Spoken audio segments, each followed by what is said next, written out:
Hi, can you introduce yourself, please? Hi, my name is Dania and I'm from Jordan. And what are you doing here in the United States? Can you say a little bit more about that? I'm on a Fulbright program. I'm doing my master's degree in landscape architecture. Yes, so can you say a bit more about your English learning history? How did you start learning English, and what is it, a difficult way or an easy one? Well, I started learning English ever since I started primary school. So it was always a second language in Jordan in my school, and depends on what school you go to. So the school I went to was the modern American school, so English was just there, and I was lucky to start at a very young age in a very strict and good program. Can you remember any difficulties you had at different stages, different points of learning English? Or was it always an enjoyable process, or? I feel like it was always just natural because I was just born around people from different countries, international students, and it was easier to learn English at a school that taught English so well. Did you struggle with grammar, vocabulary, or because it's very different from your native language? Right. I never liked grammar in any language, honestly. I just don't like grammar in any language. I just like to understand things without understanding how they came about. So it's something personal. Like, I don't like grammar in any language. But definitely it was a struggle to balance between one's language and a new language that one has to learn in school. And what was the main focus of instruction in your country? Was it about grammar, pronunciation, listening skills? What was the main focus? So our English class is focused on literature, some parts of like the history of poetry, and grammar, obviously, and listening, talking, like all of it together. And what is the general attitude to learning English in your country? Well, so it's a mandatory thing in all private and public schools, so we were grateful and thankful for the King Hussein who implemented this demand to have English as a second language. So we all have to learn it as a second language, and that makes it easier to have to learn it and keep up with the progress of the world. Are people generally enthusiastic, or do they make a lot of progress in learning? Or is it just another school subject? Well, some people make more effort than others, especially public schools, because some students come to school for fun or to make friends, or they don't take it as seriously as other students, so it's a personal thing. But it's a personal thing, so some people struggle, some people find it easy and enjoyable. And what doors did English open for you? What was it like after school? And did you have any chance to use it outside your classroom, outside the classroom setting? Yeah, definitely.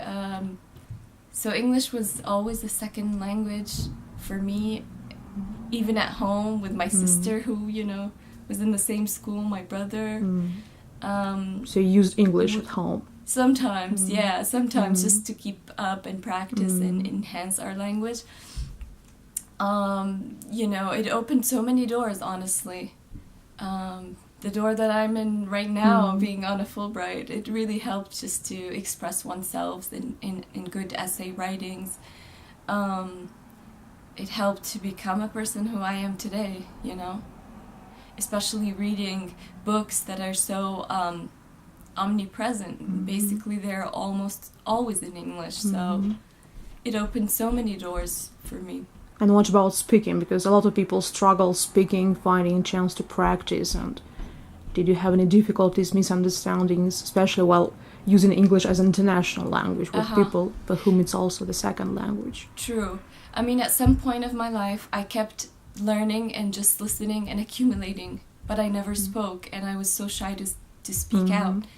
And I remember me and my brother at some point in the same school, we were so scared to try to speak. But then at home, we would practice.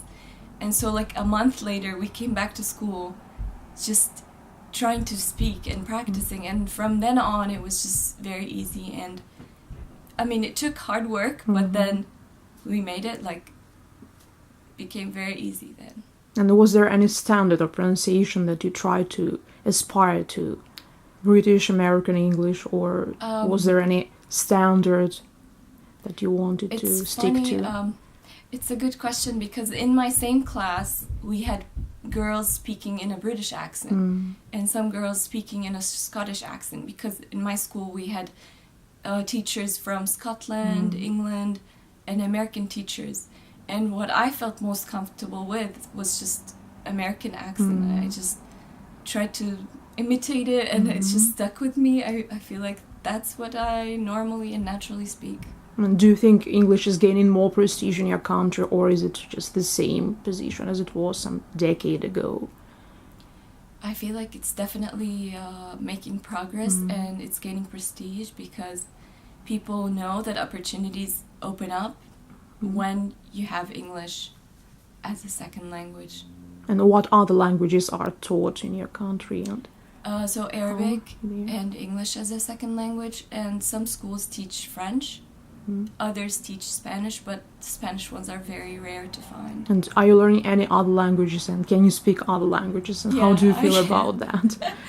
So I speak Arabic as my native language, English as something I learned over the years, French, beginner level Spanish, and I'm now learning Chinese. And how important do you think it is to learn a lot of languages? Do you think just one language is enough, or should there be a limit to how many languages you learn? I feel like languages open doors. Each language makes you communicate and be able to interact with a certain amount of culture and people. And I feel like you can limit someone to 5 or 6 languages just because you want them to perfect 5 or 6 languages, but not like 20 languages where they don't perfect anyone, you know? So that's my limit for now. It's just these languages. And do you think that English would suffice, would be enough? Because some people say you don't really need to learn any other languages. Maybe English is enough to be able to be understood by everybody across the world, across the cultures. Honestly, I feel sorry for people who only speak English, because there's still so much to explore. Then, like, a Latin language makes you be able to learn another Latin language, and that's fascinating. And the Arabic language makes you able to learn Hebrew if you want. It opens up doors to Turkish language, for instance, and I find that fascinating. And can you say that you switch personalities when you switch between languages? How do you feel using different languages? I feel like a language affects the way I dress sometimes. Sometimes I dress in a way that makes me look French, and my people would be like, "You look French." I think it's just an attitude, you know? You come to feel like you're part of something that you picked up and you were comfortable in.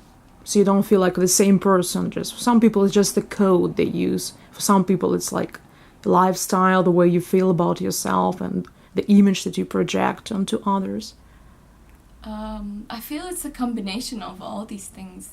So you feel different speaking Arabic, English, French, and Spanish? Definitely. I mean, when I'm very angry, I express my anger in Arabic, and I scream and I say words that make me feel relieved, and that would be my natural native language.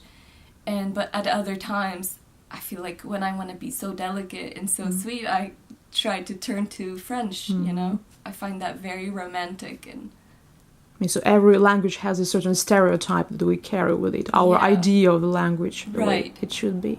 And then there's the fact that you want to learn Spanish because it's such a nice language, and because a lot of people speak it. And so you want to keep up with with like the progress of the world and the trend. And then Chinese, a lot of billions of people speak Chinese, and you feel you should keep up with what people speak and learn. Yeah. How has your experience been here so far in terms of intercultural, interlingual communication? How has it been? It has been really, really rewarding. I like it on all terms. So do you get a chance to practice all of your languages, or is it mostly? I mean, sometimes. So in America, it's very easy to find someone speaking Spanish, but less frequent to find someone speaking French.